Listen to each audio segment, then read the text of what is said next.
Good evening, everybody, and thank you for inviting me.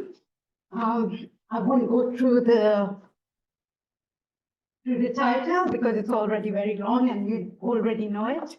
So the purpose today, I'll introduce the two scholars and some concepts that I'm going to use throughout. And some of them have already been discussed, so I still touch on them. Okay. Now, why did I bring these two scholars together?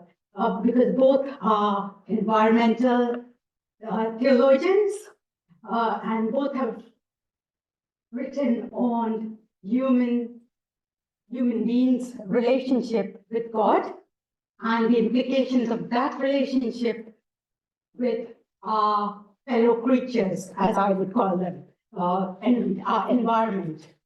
So, who are these two, Douglas John Hall and Seyyed Hossein Nasr? Douglas John Hall is a Canadian scholar. He's written around 25 books and also articles. And the same way, he's a contextual theologian who looks at something and questions it. And he's not interested in just taking something at face value. And he looks at the concepts of dominion in Genesis 1 and uses that same concept as stewardship. So according to Douglas John Hall, we are all stewards of God's stewards who care for our fellow creatures. Similarly, Seyyed Hossein Nasr has similar concepts. Now, I bring them together with similarity, but at the same time, I'm not merging the two religious traditions, neither the concept. I'm bringing them, I'm using the methodology of Jonathan Z. Smith, who says, take two things, examine them, and the scholar comes up with something new. So that's what I'm doing, really. Now, Hall and Nasr both look at the human being and look at the environmental crisis. Both of them, in their own words, say that the environmental crisis is the crisis within human beings themselves. You know, like Douglas John Hall says, what we call the environmental crisis is not merely an environmental crisis in the natural environment. It is no less than a crisis in the human beings themselves. He takes this from Jürgen Moltmann, who he follows, but he makes it his own. And in a similar way, Seyyed Hossein Nasr says the environmental crisis or ecological crisis is only an externalization of the inner malaise or the inner sickness, the problems that human beings today have. And it cannot be resolved without the spiritual rebirth or without changing the way we look at things, the way we look at ourselves, the way we look at our relationship with God. And that's why I'm bringing them together. Both look at the environmental crisis as the Anthropocene. The Anthropocene, I don't know if someone discussed it in the morning. Anthropos are human beings, Scene are the Holocene, the different ages. So we are in an age where everything is surrounded by human beings. We are, today, if you look at some of the examples, I won't go through all of them because we all know what the environment crisis is. But if you look at the statistics, it will tell you where we are today. And so we need to change the way we look at ourselves. Although I am looking at these two scholars, Douglas John Hall is a very practical, contextual scholar or academic. And Nasr is steeped in Sufism or Sufi spirituality. I am saying that both together, it's not just practicality, neither just spirituality. Both together have to come to, we have to, spirituality and praxis are like two sides of the same coin. They have to work together. And that's my contribution here. So we are in today, can we live in the world without other creatures? We're talking about our children. We're talking about people in Africa. I'm not saying we don't have to. We have to think about everyone. But where is creation? We have to look at creation as sacred, because God loves all creation. God doesn't just love human beings.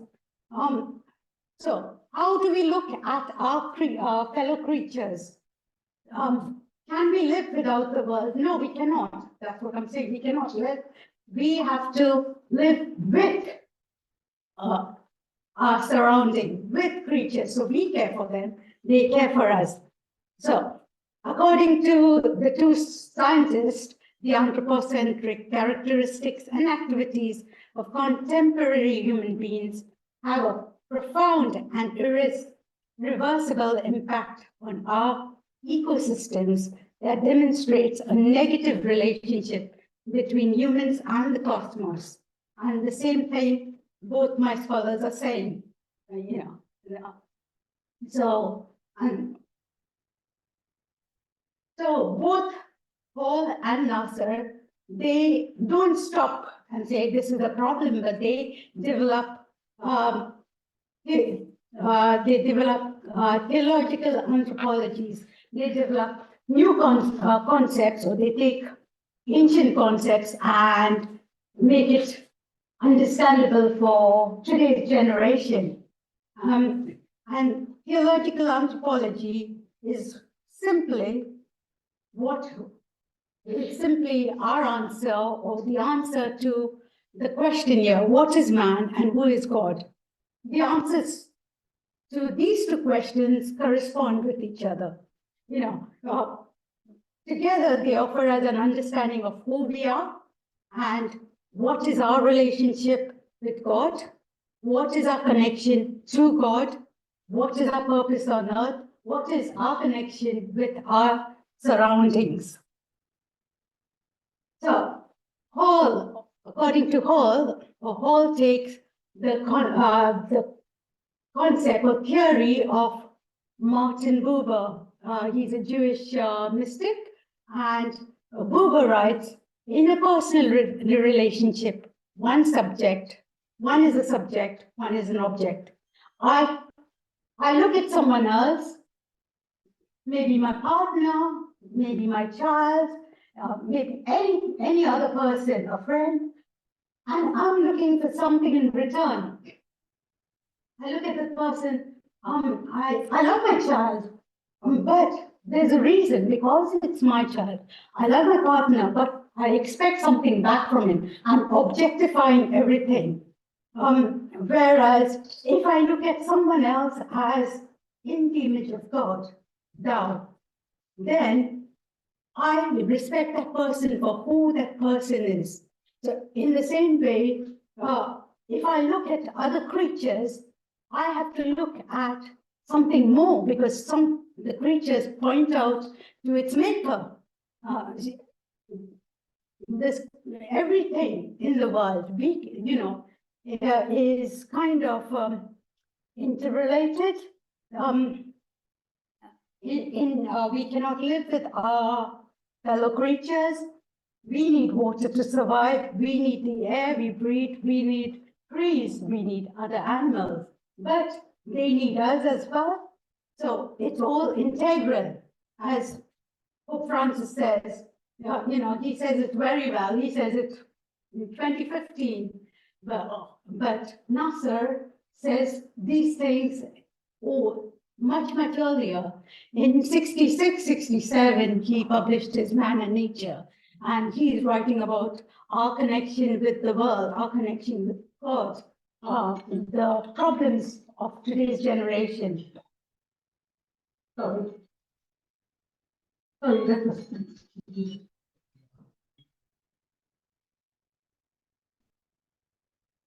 And so yeah, Nasr does that, and so Paul and Nasr are talking about the sacred quality of creation, the interconnectedness of creation, of all creation. Yes, we are part of creation, both of them are saying, but talking about, I really talked about what Paul was saying. Nasr also looks at the Quran and he points out to William Chittick, who is his first PhD student, and he is writing to the he writes in his book, to the east, to the west, wherever you turn, there is the face of God. So all creation manifests God. So all creation is sacred. Paul is saying all creation, we are with creation, so we are part of creation. Okay. Now, at the same time, both scholars say we are picked up as God's deputies, God's trustees, God's stewards, God's caliph, Khalifa of Allah, or, and we are there to care for our fellow creatures. That's our purpose in life. If we understand our purpose, we build our relationship with God, but that has implications for our relationship with our fellow creatures. It makes us responsible for the care of all our fellow creatures. So that's basically what I picked up from my thesis, and I thought I could bring it up for Christian Muslims coming together, because we together are more than 50% of the world's population. If we try to change the way we think about our fellow creatures, the way we think about our responsibility, I can't say the problem will go, but we will be able to slow down the process of exploitation of creation. Thank you. Thank you.